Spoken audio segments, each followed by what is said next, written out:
मुरादाबाद जनपद के थाना कुंदरकी नगला कमाल बिलारी तहसील में रहने वाला मुनेंद्र सिंह सीआरपीएफ का जवान है जो सुकमा जिले में तैनात है। मुनेंद्र सिंह की शादी 10 दिसंबर 2019 को हुई थी। इसके बाद 29 सितंबर 2020 को सीआरपीएफ जवान के घर एक बेटा पैदा हुआ था। बेटा नॉर्मल पैदा हुआ था, इसलिए डॉक्टरों के कहने पर वो मुरादाबाद चेकअप के लिए ले आया। मुरादाबाद के खुशहालपुर स्थित अग्रवाल नर्सिंग होम में रात के 3:30 बजे बच्चे को भर्ती कराया गया, जिसके बाद बच्चे की हालत बिगड़ती चली गई। परिजनों का कहना है कि डॉक्टर की लापरवाही से बच्चे की मौत हुई है और इसके जिम्मेदार डॉक्टर ही हैं। परिजनों की माने तो डॉक्टर को लापरवाही के चलते बच्चे की जान गई है। वहीं अस्पताल प्रशासन की माने तो अस्पताल प्रशासन ने परिजनों को कई बार कहा कि वो इसे हाई सेंटर रेफर कर रहे हैं, लेकिन वो नहीं माने। हमारे संवाददाता शारिफ खान की एक विशेष रिपोर्ट।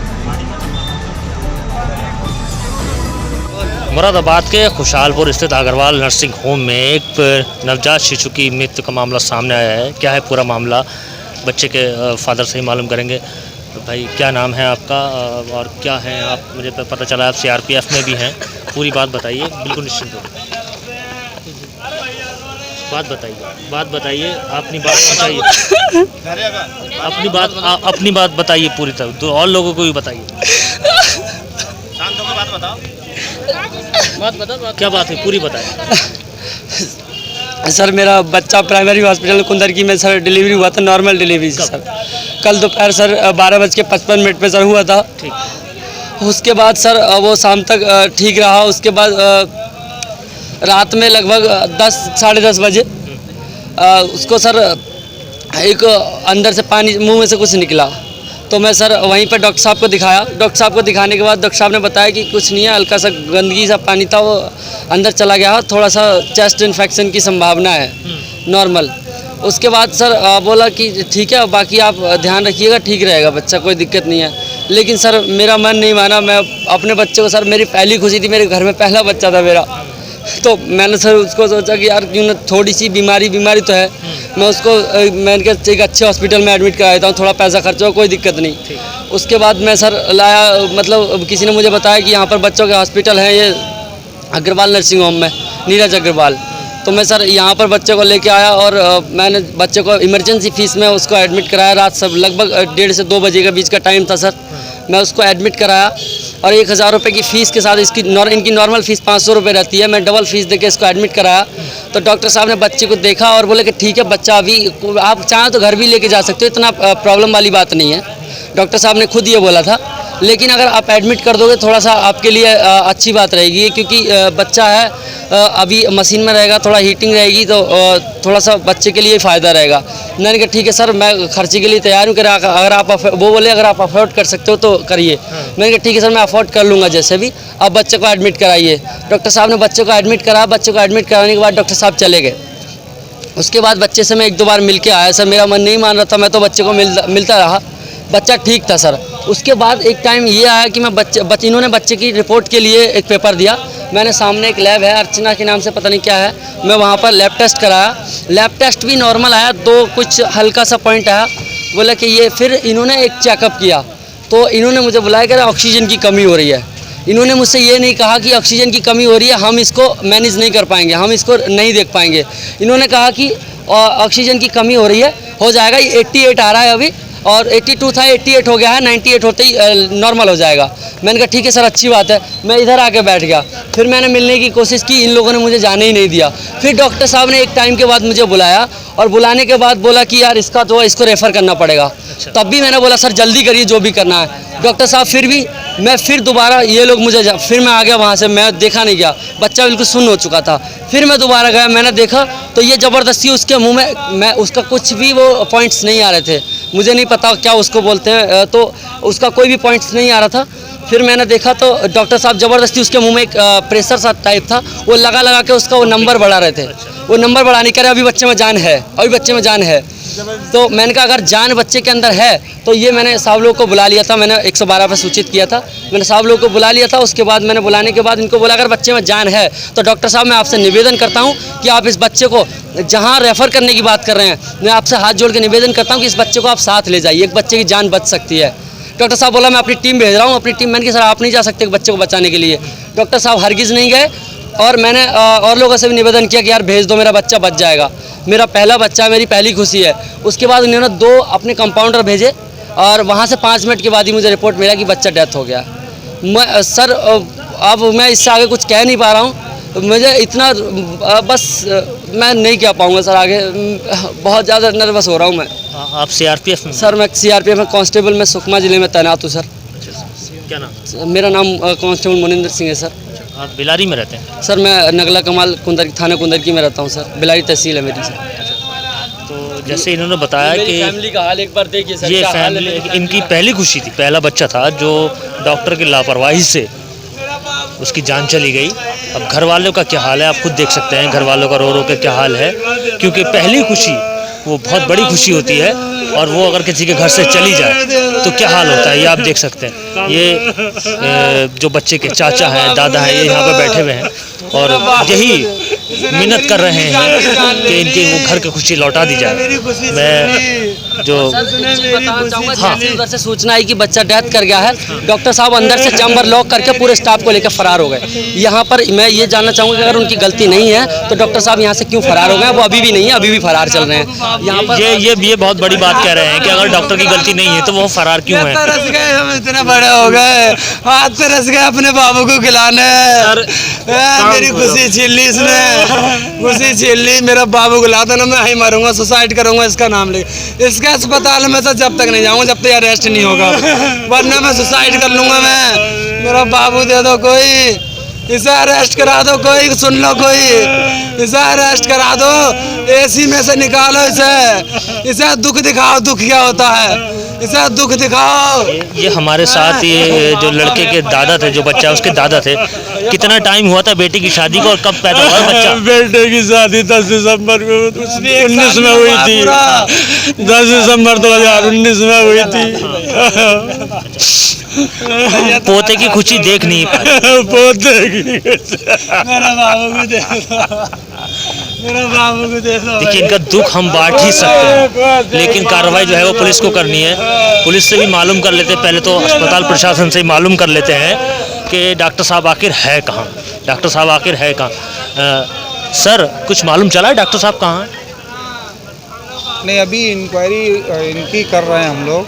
डॉक्टर साहब का तो बाद की चीज़ है ना पता करना। अभी जैसे वो बता रहे हैं कि अभी डॉक्टर साहब चैम्बर लॉक करके चले गए हैं, जब उनकी गलती नहीं थी तो वो चैम्बर लॉक करके क्यों गए? चैम्बर क्यों लॉक करके गए हैं? पुलिस की तरफ से कुछ कार्रवाई की? पुलिस तो मौके पे खड़ी है, कार्रवाई तो हो रही है। नहीं कुछ आपने नहीं, मौके पे खड़े हैं हम। अच्छा नहीं, मौके पे खड़े हैं, बहुत अच्छी बात है। मतलब प्रशासन, अस्पताल प्रशासन से, चाहते हैं आप? अस्पताल प्रशासन से मालूम कर डॉक्टर साहब कहाँ हैं? नहीं, वो तो टेक्निकल वो है, सीएमओ सर बताएंगे उसके बारे में। पुलिस का लॉ एंड ऑर्डर का मसला है, हम खड़े हैं मौके पे। पुलिस मौके पे पहुंच गई, अच्छी बात है, पुलिस मौके पे पहुंच गई है। अब अस्पताल प्रशासन से ही मालूम कर लेते हैं कि डॉक्टर साहब कहाँ हैं या वो अपनी सफाई में क्या कहना चाहते हैं। अस्पताल प्रशासन की तरफ से कोई मालूम चलते हैं अंदर जो है वो अंदर से लॉक नहीं है, खुला हुआ है, देख लेते हैं, मालूम कर लेते हैं। अस्पताल प्रशासन की तरफ से आप हैं? कौन? देखिए चलिए दिखा देते हैं डॉक्टर साहब का चैम्बर कहाँ है। पता नहीं, अभी तो कुछ पता नहीं लग पा रहा है ये।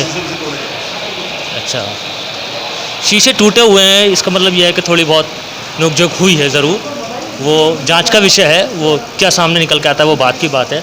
लेकिन फ़िलहाल डॉक्टर साहब का चैम्बर खुला हुआ है। डॉक्टर साहब नीरज साहब, डॉक्टर नीरज आप कौन सा? नहीं आप यही ना डॉक्टर साहब, बच्चे के परिजनों का कहना है कि अरे मैं थोड़ी हूँ यार, मैं तो मिलने आया हूँ उनसे। उल्टा अरे मैं हूँ, अंदर है। अरे मैं नहीं हूँ, अंदर है। आप कौन है? अरे मैं इनके साथ का हूँ। किसके साथ में? मतलब IMA का मेंबर हूँ मैं, डॉक्टर। अस्पताल के मेंबर हैं? नहीं अस्पताल के नहीं हूँ। और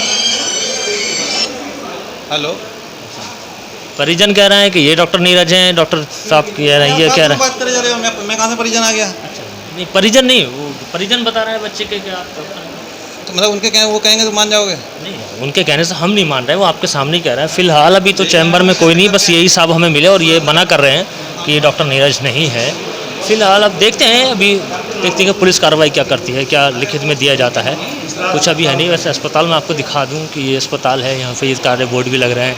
यहाँ भ्रूण लिंग जांच नहीं होती है, इस तरीके से ये भी लिखा हुआ है, मतलब सारी सुविधाएं हैं। अभी हम कुछ डॉक्टर साहब की डिग्री वगैरह देख लें कि डॉक्टर साहब डिग्री क्या है डॉक्टर साहब की।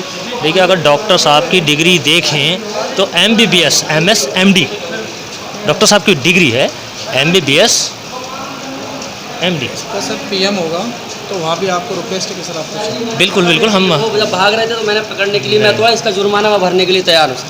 मैं उनको पकड़ने के लिए इसको मैंने ये भी धक्का मारा, ये लोग नहीं खोल रहे थे। मैंने कहा ये भाग रहे थे क्योंकि मेरे सामने इन्होंने लॉक किया था, सब लोग मेरे सामने, मैंने उसको तोड़ा और मैं इस बेस पर तोड़ा कि मैं इसका जुर्माना भरने के लिए तैयार हूँ। जितना भी इसका कॉस्ट हुआ है मैं उसका नुकसान दूँगा। थोड़ा ख्याल रखें। चलिए ठीक है, क्योंकि पुलिस की जो छानबीन है वो चल रही है, तो इसलिए हमें बाहर जाने के नहीं कहा जा रहा, हम जा रहे हैं। लेकिन जो बच्चे के पिता हैं, जिनका बच्चा ख़त्म हुआ है, वो ये कह रहे हैं यहाँ कि उन्होंने ये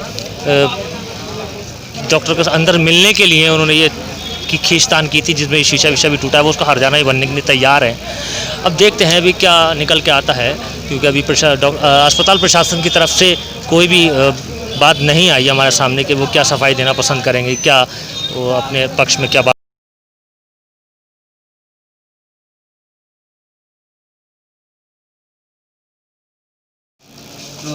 इस पूरे प्रकरण में डॉक्टर नीरज साहब का क्या कहना है, यही जानकारी ले लेते हैं। डॉक्टर साहब, परिजनों का जो आरोप है उस पर आपका क्या कहना है? परिजन कह रहे हैं कि बच्चा बिल्कुल ठीक था और उसकी हार्ट बीट ठीक थी, लेकिन अचानक से क्या हुआ, आपका क्या कहना है? ठीक होता तो भर्ती होने नहीं आता। बच्चा कुंडरकी PSC में या CSC में पैदा हुआ है। बच्चा पैदा होकर रोया नहीं। वहाँ जैसे वो बता रहे थे मुझे, आगे रात में 3 बजे बच्चा भर्ती हुआ है। बच्चा सीरियस कंडीशन में था रात में जब आया। हमने उनके सब उसमें कंडीशन लिखवा के साइन भी लिए हुए हैं और हमने इलाज पूरे तरह से किया। बच्चे की ऑक्सीजन की मात्रा जब बच्चा भर्ती हुआ तब भी 82% उसमें ऑक्सीजन थी और हार्ट रेट उसकी 140 थी और बच्चा सीरियस तब भी था।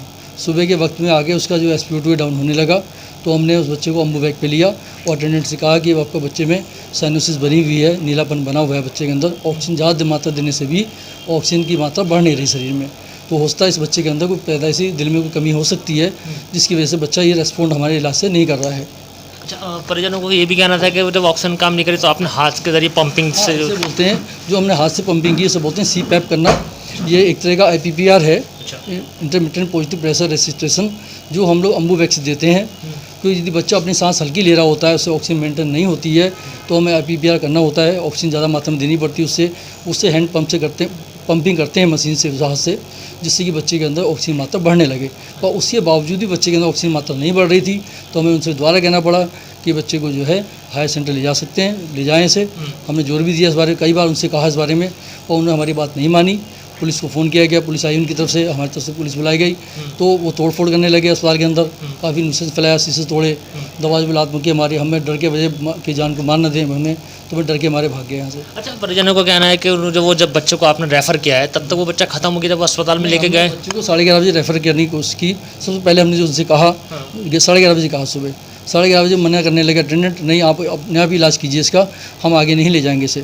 मैंने उसे फिर समझाया कि नहीं भाई, हमारे पास उतनी सुविधा नहीं आगे जो वेंटिलेटर पर रख सकें बच्चे को हम, तो उसकी सुविधा आपको बड़े सेंटर में मिलेगी। और वो नहीं माने हमारी बात को, फिर वो अपने लोगों को बुलाने लगे।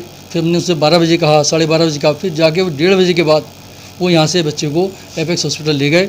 तो सीरियस था बच्चा, तो वहाँ जाके उन्होंने इलाज करने की कोशिश की और उसमें बच्चे को सक्सेस नहीं मिली। अच्छा, बच्चे के अंदर क्या मतलब, जैसे परिजन बता रहा है, उनके मुंह से कुछ पानी आया था, उसके बाद झाग आ रहे थे बच्चे के अंदर। तो जैसे बच्चे पैदा होकर देर से रोते हैं, तो ऐसे बच्चे या तो बहुत रोते नहीं हैं या बहुत तेज चिल्लाते हैं, मुंह से झाग आ सकते हैं बच्चे के अंदर। कोई कार्डिक प्रॉब्लम हो तब भी ऐसा हो सकता है बच्चे के अंदर कि ऑक्सीजन देने के बाद भी उसकी साइनोसिस मेंटेन रहे और उसे रेस्पॉन्ड ना मिले, तो बच्चे में पैदाइशी कमी हो सकती है। क्योंकि बच्चा नॉर्मल डिलीवरी से पैदा हुआ था, वहाँ पैदा होकर रोया नहीं, तो ना रोने की वजह से बच्चे के दिमाग में ऑक्सीजन पहुँचती नहीं है, तो बच्चे को दौरे पड़ सकते हैं, मुँह से झाग आ सकता है, हाथ पैर कड़े हो सकते हैं। साथ में यदि कोई और पैदाइशी कमी होगी बच्चे के अंदर तो वो परेशानी ज़्यादा पैदा करती है। डॉक्टर साहब का कहना है कि बच्चे की ऑक्सीजन लेवल जो थी वो कम थी, जो और हार्ट बीट भी थोड़ी कम थी। परिजनों को कई बार बताया गया, समझाया गया कि इसकी हार्ट बीट कम है, जो हायर सेंटर उसे ले जाएं, लेकिन वो नहीं ले जाए। फिलहाल अब पूरे मामले की छानबीन करने के बाद पुलिस किस नतीजे पर पहुंचती है, आने वाला वक्त बताएगा।